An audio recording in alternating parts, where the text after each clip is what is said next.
네, 오늘 하나님께서 우리 주시는 말씀은 구약성경 시편 14편 1절 말씀과 신약성경 베드로후서 3장 3절부터 4절까지 말씀 두 구절입니다. 여러분 말씀 간지에도 있습니다. 먼저 시편 14편 1절 말씀을 함께 읽겠습니다. 같이 있습니다. 시작. 어리석은 자는 그의 마음에 이르기를 하나님이 없다 하는도다. 그들은 부패하고 그 행실이 가증하니 선을 행하는 자가 없도다. 아멘. 그리고 베드로후서 3장 3절에서 4절 말씀을 함께 읽겠습니다. 시작. 먼저 이것을 알지니 말세에 조롱하는 자들이 와서 자기의 정욕을 따라 행하며 조롱하며 이르되 주께서 강림하신다는 약속이 어디 있느냐. 조상들의 잔으로부터 만물이 처음 창조될 때와 같이 그냥 있다 하니. 아멘. 자, 어떤 한 사람이 있습니다. 그는 자신이 하나님을 믿는 사람이라고 말합니다. 그런데 그 사람이 죄를 지었습니다. 사회적 통념으로 용납되기 어려운 그러한 죄를 지은 것입니다. 근데 그게 들통이 나서 사람들이 그를 비방하고 그를 향해 손가락질을 합니다. 그런데 당사자인 그 사람은 자신이 그런 죄를 지은 적이 없다고 부인합니다.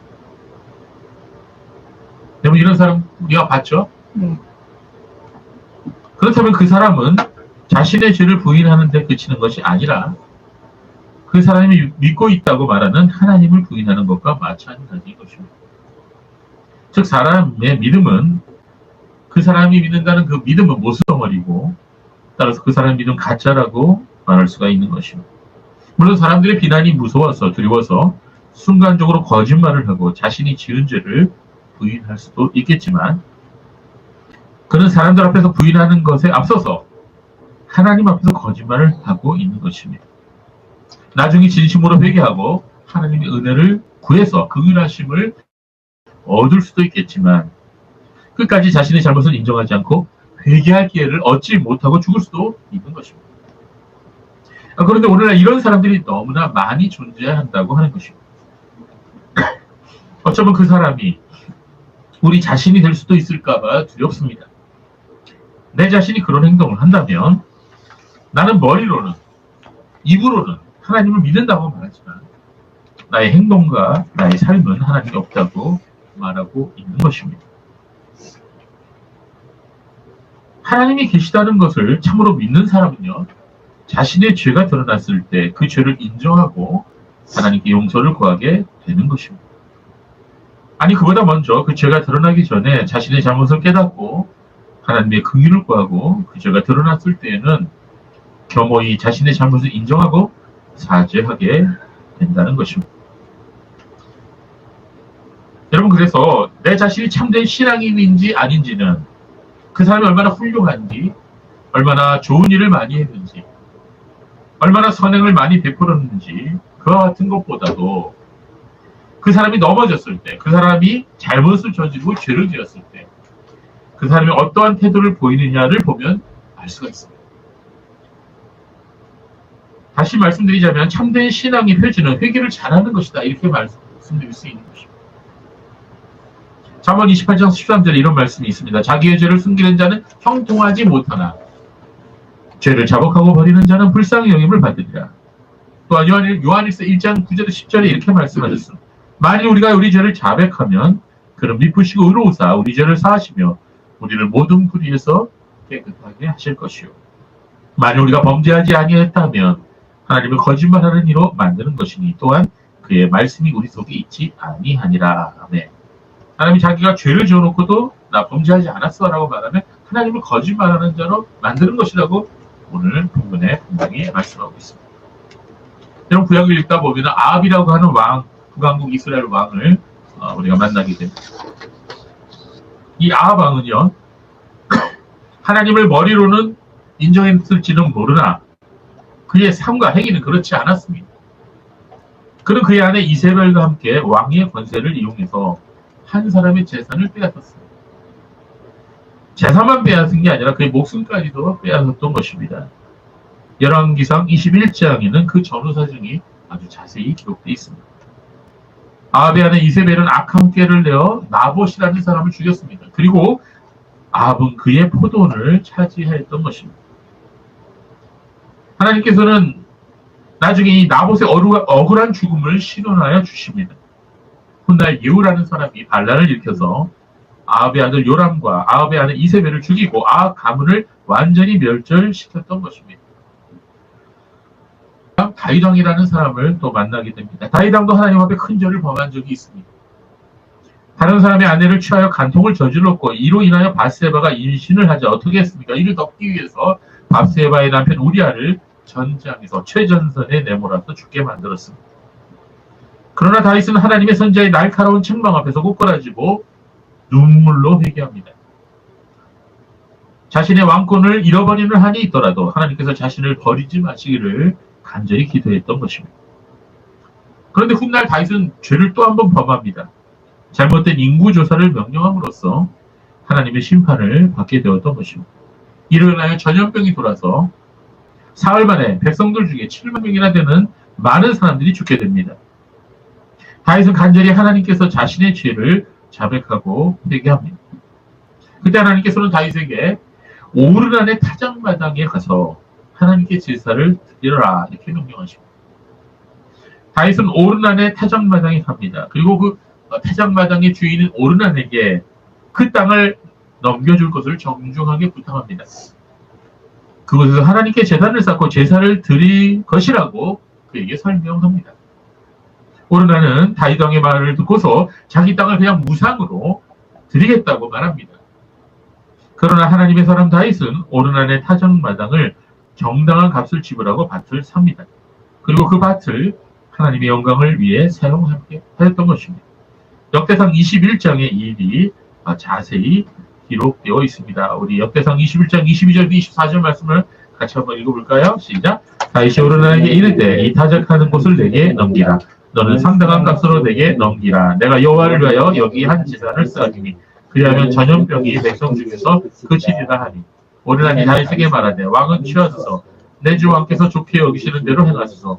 보소서 내가 이것들을 드리나이다. 소는 번제물로 곱시 떠는 기계로 화목으로 밀은 소제물로 삼으시기를 위하여 다 드리나이다 하는지라. 다윗 왕이 오르난에게 이르되 그렇지 아니하다. 내가 반드시 상당한 값으로 사리라. 내가 여호와께 드리려고 내 물건을 빼앗지 아니하겠고 값없이는 번제를 드리지도 아니하리라 하니라. 아멘. 여기에서 이 하나님을 경외하는 사람과 그렇지 않은 사람의 차이가 나는 것이죠. 아합 왕과 그의 아내 이세벨이 자신의 욕심 때문에 나봇의 포도원을 강제로 빼앗았고 그것도 그의 생명도 빼앗았습니다. 그러나 다윗은 자신의 죄가 드러났을 때 철저히 회개했고 다른 사람의 땅을 정당한 값을 지불하고 그것을 하나님의 영광을 위해서 사용한 것입니다. 이것이 하나님을 믿는 사람과 믿지 않는 사람의 차이인 것입니다. 오늘날도 옛날 아합 왕의 길로 인생을 살아가는 사람들이 너무나도 많이 있습니다. 수단과 방법을 가리지 않고 다른 사람의 재산을 빼앗고 아내도 빼앗고 남편도 빼앗습니다. 오늘 이런 일들이 너무 많이 일어나고 있습니다. 그리고 더 나아가 다른 사람의 생명까지도 빼앗는 것입니다. 그런 사람들은 가나안의 가치관을 가지고 살아가는 것이죠. 아합과 이세벨의 길로 나아가는 것입니다. 그런 사람들은 하나님이 없다고 말하는 것입니다. 역사를 보면 16세기, 17세기까지는 그래도 사람들이 하나님의 존재 자체를 부인하거나 의심하는 사람들이 그렇게 많지는 않았습니다. 비록 그들이 머리로만 하나님을 믿고 인정하면서 삶으로는 하나님의 법을 따르지 않았다 하더라도 사람들은 어느 정도 하나님을 두려워할 줄은 알았던 것입니다. 그러나 지금은 그렇지 않습니다. 대놓고 하나님의 존재를 부인하고 성경을 하나님의 말씀으로 인정하지 않습니다. 오늘날 사람들의 생각을 지배하고 있는 사상이 자연주의와 물질주의입니다. 이 세상의 기원과 모든 역사와 존재의 의미를 하나님을 제외해버리고 오직 자연주의와 물질주의로 설명하고 그러한 가치관을 가지고 인생을 살아가고 있는 것입니다. 그런데 오늘날 세상이 이렇게 된 이유도 중에 가장 큰 영향을 미친 사상이 있다면 바로 그 다인의 진화론입니다. 공산주의 세력들은 한 나라를 공산화시키기 위해 공산주의 세상인 마르크스 레닌의 책보다는 다인의 진화론을 먼저 가르친다고 합니다. 왜 그럴까요? 다인의 진화론이야말로 공산주의 세상의 근원적인 바탕이 되기 때문인 것입니다. 다인의 진화론 책인 종의 기원이 세상에 나온 뒤로 진화론적 사고가 모든 가치관을 점령하게 됩니다. 이처럼 진화론이 사람들에게 환영을 받게 된 것은요, 온 우주를 성경적 관점에서 보지 않고 무신론의 시각으로 보기 위한 대안이었던 것이기 때문입니다. 진화론에 의하면요, 인간이 신을 만든 것이지 신이 인간을 창조한 것이 아닌 것입니다. 호이에르바흐라고 하는 철학자는 뭐라고 얘기했냐면, 인간의 머릿속에 생각이 투영된 게 그게 신이다. 인간이 신을 만들어낸 거다. 이렇게 얘기했습니다. 오늘 본문을 보면 말세에 조롱하는 자들이 나타난다고 말씀하고 있습니다. 오늘 본문 다시 볼까요? 베드로후서 3장 3절에서 4절 말씀. 한번 다시 보겠습니다. 먼저 이것을 알지니 말세에 조롱하는 자들이 와서 자기의 정욕을 따라 행하며 조롱하며 이르되 주께서 강림하신다는 약속이 어디 있느냐? 조상들이 잔후로부터 만물이 처음 창조될 때와 같이 그냥 있다 하니. 자, 그들은 뭐라고 합니까? 하나님이 어디 있냐고 조롱합니다. 그들은 성경을 조롱하고 믿는 사람들을 조롱합니다. 그런데 그들이 이렇게 조롱할 때 자기의 정욕을 따라 조롱한다고 오늘 본문 말씀은 말씀하고 있습니다. 자, 하나님을 부인하는 자들은 자신의 정욕 때문에 부인하는 것이다. 자신의 정욕 때문에 성경을 조롱하는 것입니다. 그 이유는 하나님께서 이래라 저래라 하는 것을 듣기 싫어하기 때문인 것입니다. 그게 근본 이유인 것입니다. 찰스 다윈의 충견 노릇을 했던 토마스 헤알리 헉슬리라는 분의 손자이며 한때 유네스코 사무국장을 지냈었던 줄리안 헉슬리라는 분이 있습니다. 이 사람이 텔레비전 인터뷰 중에 이런 말을 했어요. 우리가 종의 기원에, 즉 다윈의 진화론에 뛰어든 이유는 신이라는 개념이 우리의 성적 관습을 방해했기 때문이다. 이렇게 말했어요. 이 말이 의미하는 바가 뭐죠? 우리가 종의 기원, 즉 다윈의 진화론에 대해서 좋아서 펄쩍 뛴 이유는 하나님에 대한 생각이 우리의 성적 관습을 방해했기 때문이다. 이렇게 말한 거예요. 이 말인즉 우리는 하나님이 우리에게 뭐라고 하는 게 싫다. 이런 말입니다. 즉 하나님이 우리에게 너 간음하지 마라. 간음하면 안 된다. 이렇게 말하는 게 싫다는 거예요. 우리는 우리가 원하는 대로 성적으로 자유분방하게 살고 싶다. 이렇게 말하는 것입니다. 이게 세상 사람들의 가치관이에요. 그러면 사람들은 숨기고 싶은 게 있죠. 그런데 성경은 그들의 감추어진 것들을 드러내서 책망합니다. 그래서 그들은 성경을 싫어합니다. 진화론자들의 궁극적인 목표가 있는데 그것은 하나님에 대한 믿음을 완전히 제거해서 인간의 도덕적 책임을 없애버리는 데 있다고 아주 공공연하게 말하고 있습니다. 여러분, 진화론이 위험한 건요, 그것이 진실하지도 과학적이도 않기 때문만은 아닙니다.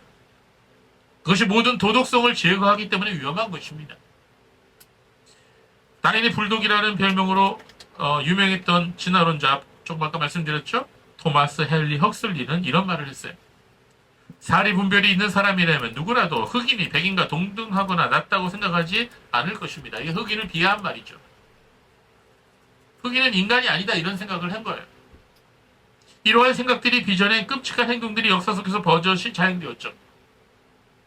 흑인들을 데려다가 노예로 팔았어요. 노예로 부려먹고 죽였습니다. 성경과 상충되는 진화론의 가르침에 따라 히틀러는 홀로코스트를 자행하여 인종 청소를 했어요. 이로 인해서 600만 명이 넘는 유대인들이 죽임을 당했습니다. 여러분 혹시 컬럼바인 고등학교 총기 사건에 대해서 들으신 적 있으십니까? 미국에서 일어난 실제 사건입니다. 1999년 4월 20일 미국 콜로라도주에 위치한 컬럼바인 고등학교에서 그곳 학교를 다니던 학생이었던 에릭 해리스라는 사람과 딜런 클린볼드라는 학생이 총을 가지고 와갖고 학교 내에서 총기를 난사했습니다.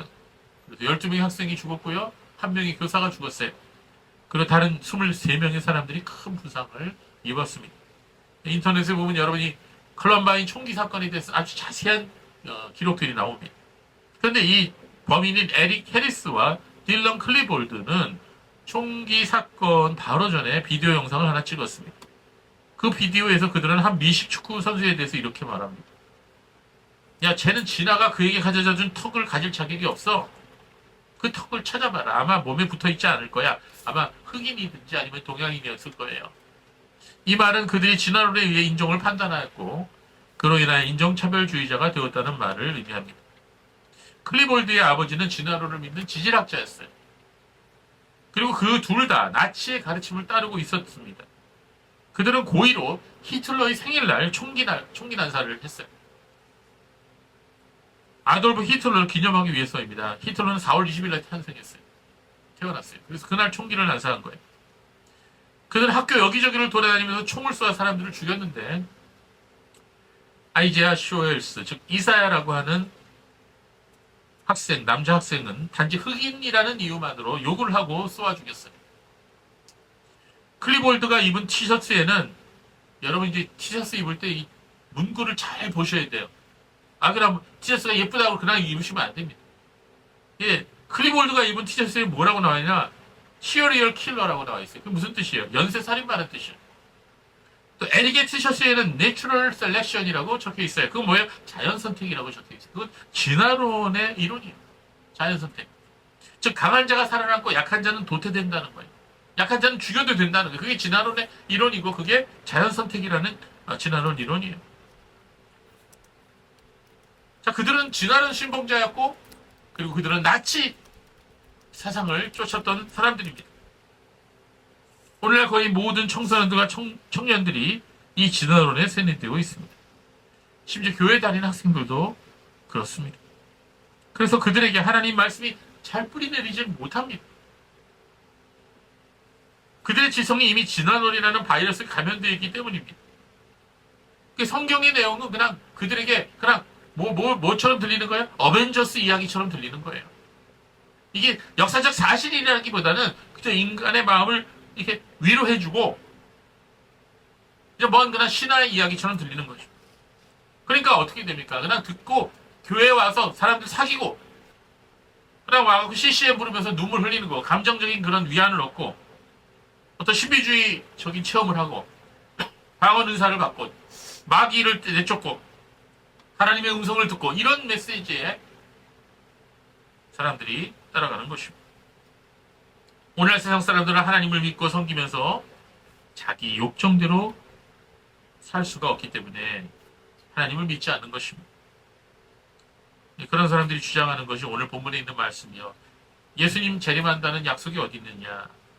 조상들이 잠든 이후로 만물이 처음 창조될 때와 같이 그대로 있다. 이걸 이제 유대인들 중에 하나님을 믿지 않는 사람들이, 하나님을 경외하지 않는 사람들이 이렇게 말하는 거죠.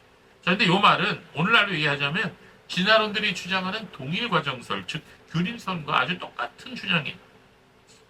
세상이 옛날부터 그대로 있다는 거예요. 한 번도 변하지 않고. 자, 이런 사람들은 노아의 홍수 심판을 완전히 부인합니다. 그 역사적 사실이 아니라고 말하죠. 하나님의 존재도 부인하고 그에 따라 창조도 부정합니다. 예수님의 재림도 종교적 바람에 불과하다고 말하죠. 즉 하나님을 믿지 않는 사람들, 성경을 조롱하는 자들은 하나님의 창조를 믿지 않습니다. 만약 믿으면 온 세상이 하나님의 소유물임을 인정해야 합니다. 그리고 노아의 홍수 사건을 부인합니다. 만약 그 사건이 역사적인 사실이었다면 하나님의 심판이 있다는 것을 인정할 수밖에 없는 것입니다. 그들은 하나님께서 자신의 창조물들을 심판하실 권세가 있다는 것을 인정할 수가 없는 것입니다. 또한 그들은 다가올 심판에 대해서도 인정하지 않습니다. 그래서 그들은 기독교를 조롱하고 성경을 조롱하고 믿는 사람들을 조롱하는 것입니다.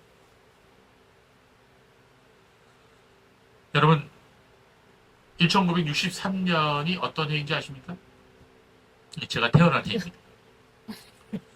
그런데 미국은요, 이 1963년 이전의 미국과 1963년 이후의 미국으로 나뉘어집니다. 도대체 1964년 미국에 어떤 일이 있었던 것일까요? 그때 미국의 대통령은 케네디 대통령입니다. 케네디 대통령은 1960년 9월 대선 후보 시절에 정교 분리 원칙을 분명히 밝히는 연설을 했습니다. 그리고 나중에 대통령이 된 다음에 이 정교 분리 원칙을 확립해서 1963년 공립학교에서 기도하는 것을 금지시켰고요. 공공건물에 있었던 십계명 조각을 다 철거시켰어요. 이른바 세속주의가 미국에서 자리 잡는 근거가 되었던 것입니다. 케네디 대통령은 1963년 11월인가? 암살당하죠. 그런데 이렇게 1964년부터 미국 학교에서 기도하는 것이 금지되고 미국 대법원은 공립학교에서 기도하거나 성경 가르치는 것을 금지시켰습니다. 이와는 반대로 1963년부터 미국 학교에서 진화론이 집중적으로 가르치기 시작했습니다. 그로 인해서 어떻게 미국 사회가 변했는지 우리는 알아야 됩니다. 1963년 이후로 혼전 성관계가 모든 연령에서 증가하기 시작했습니다. 1963년부터 10세에서 14세 아이들에게 성병이 크게 증가했습니다. 여러분, 미국 나이로 10세에서 14세면 우리나라는 어떤 연령입니까? 중학교 연령입니다. 같은 연령대 미혼 출산율도 크게 증가하기 시작합니다. 임신율은 553% 증가했습니다. 또한 그 차이만큼 낙태도 증가했습니다. 병원에서 태어난 아기들 중에 3분의 1이 미혼녀가 출산한 아기들이었어요. 1963년 이후 결혼하지 않고 동거하는 사람들의 숫자가 급격히 늘어났습니다. 하나님의 말씀은 변하지 않습니다. 출애굽기 20장 14절에 간음하지 말라고 하나님께서는 엄히 명하셨습니다.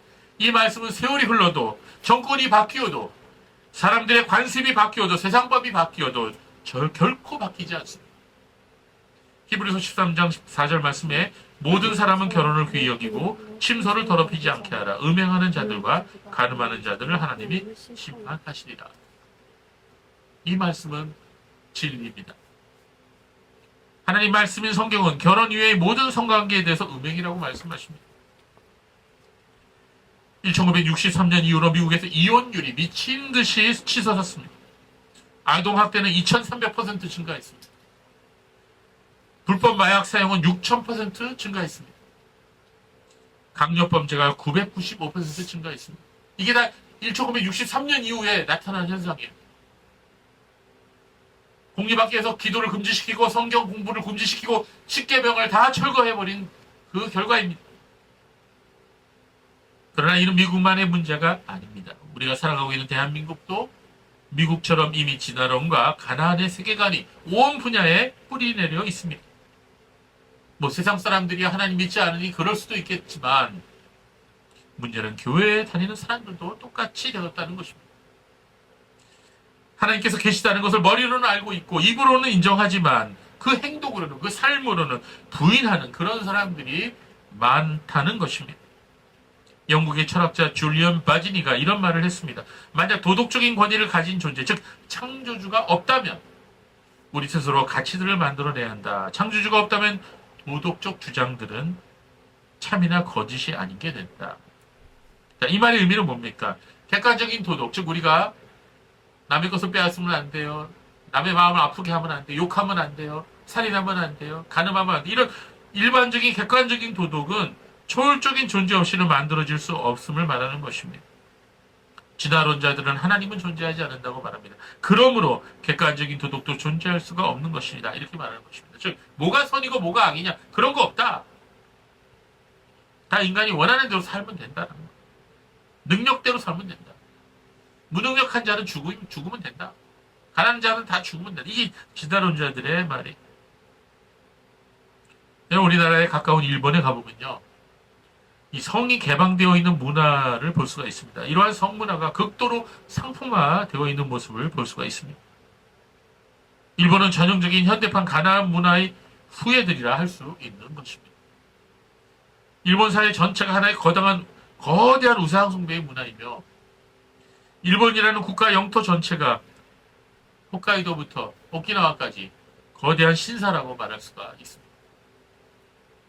그러나 일본뿐만이 아닙니다. 가나안 문명은 수천 년이 지난 오늘날에도 현대 문명 속에 깊이 스며들어 있습니다. 이러한 가나안 문화와 문명은 더 올라가서 소돔과 고모라의 문명이었습니다. 자유연애, 동성애, 인신제사, 근친상간, 폭력과 살인, 사기와 탈취, 우상숭배와 도둑질 이 모든 죄악들이 이미 소돔과 고모라에서 만연되어 있었던 죄악들이었어요. 노아의 홍수가 일어나기 직전에 묘사된 세상의 모습은 바로 그러한 모습이었습니다. 물론 사람은 완벽할 수는 없습니다. 그것은 거듭나고 성화되어서 가고 있는 사람이라 할지라도 그렇습니다. 그러나 하나님께 속한 사람들과 그렇지 않은 사람들은 근본적인 차이가 있다고 성경은 말합니다. 예수님께서는 참된 믿음이 그 열매로 드러난다고 말씀하셨습니다. 그러한 거듭남의 열매 중에 가장 대표적인 것이 바로 성적인 부분들과 돈과 명예에 대한 태도에서 드러나게 되어 있다는 거예요. 왜냐하면 이 세 부분이 인간의 욕망이 표출되는 가장 대표적인 부분이기 때문입니다.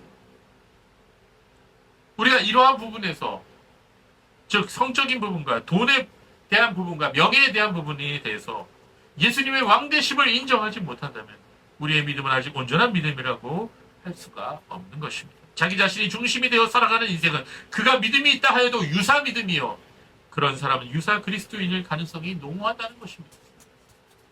마가복음 10장에 부자 청년이 나옵니다. 겉으로 보기에는 매우 훌륭한 신앙인처럼 보이고 영생을 갈망하는 것처럼 보인다 하여도 그의 마음속 깊은 곳에는 돈이라는 우상을 감추고 살아가고 있었던 것입니다. 예수님께서는 그 부자 청년의 마음속 깊이 감추어 있었던 돈이라는 우상을 겉으로 드러내셨던 것입니다. 결국 그 부자 청년은 돈이라는 우상을 포기하지 못하고 예수님을 따르지 못하고 슬픈 기색을 띠고 돌아갔다고 했습니다. 마찬가지로 오늘날 많은 사람들이 그들의 마음속에 깊은 우상들을 감추고 살아갑니다.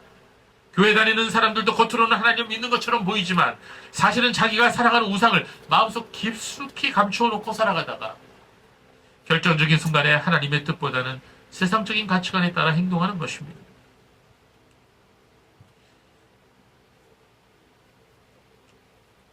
사람이 언제 이와 같은 것이 결정적으로 드러납니까?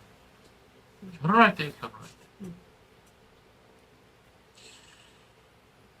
사람이 결혼할 때 믿음도 뭐고 다 내팽개치 치는 거예요. 내가 좋아하는 거, 그게 제일 우선입니다.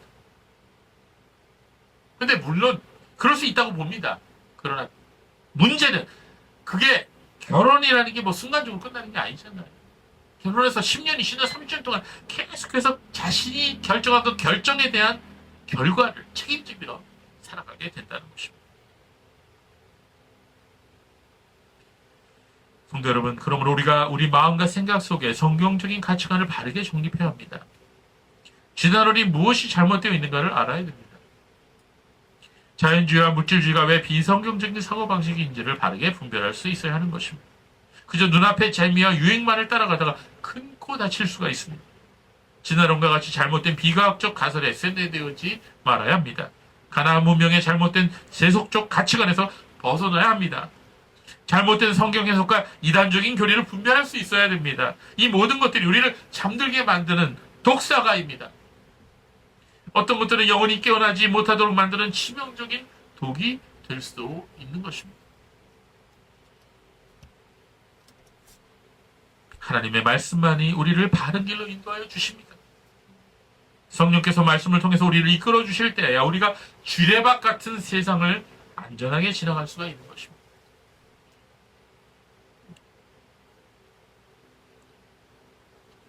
제가 말씀 하나를 여러분과 함께 읽고 싶습니다. 그것은 이사야서 30장 20절에서 22절 말씀입니다.